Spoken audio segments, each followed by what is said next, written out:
झारखंड की आईएएस अधिकारी पूजा सिंघल का विवादों से पुराना नाता रहा है। आपको बता दें, ईडी की रेड के बाद से ही पूजा सिंघल काफी चर्चाओं में है, जहां भ्रष्टाचार के आरोप उन पर पहली बार नहीं लगे। इससे पहले भी कई ऐसे मामले सामने आए हैं। वह जहां तैनात रहीं, वहीं विवाद से उनका नाम जुड़ता गया। विवाद ने उनका पीछा नहीं छोड़ा। सबसे खास बात तो ये है कि राजनेताओं से उनकी सेटिंग इतनी जबरदस्त थी कि सरकार किसी की भी हो तूती पूजा सिंघल की ही बोलती थी।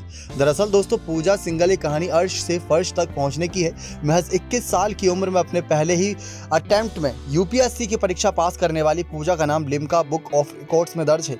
परिवार, साथी और दोस्त उन पर गर्व करते थे, लेकिन एक के बाद एक विवाद ने पूजा सिंघल को अर्श से फर्श तक पहुंचा दिया। अब वह ईडी के रडार पर हैं और भ्रष्टाचार के आरोपों का सामना कर रही हैं। आईएएस बनने के बाद से ही पूजा सिंघल काफी चर्चाओं में रही। पहली तैनाती झारखंड के हजारीबाग में हुई। इसके बाद 2009 में वह खूंटी जिले में तैनात रहीं। 16 फरवरी 2009 से 14 जुलाई 2010 की अवधि के दौरान उन पर मनरेगा फंड से 18 करोड़ की हेराफेरी के आरोप लगे।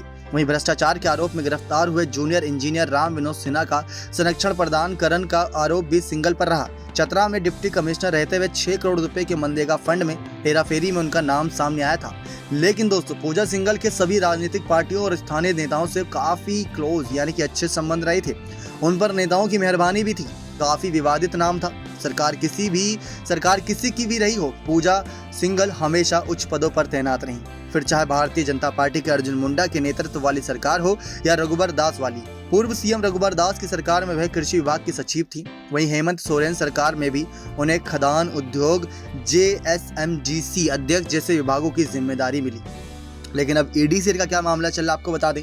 झारखंड की खनन सचिव पूजा सिंघल को प्रवर्तन निदेशालय यानी कि ईडी ने एक बार फिर से तलब किया।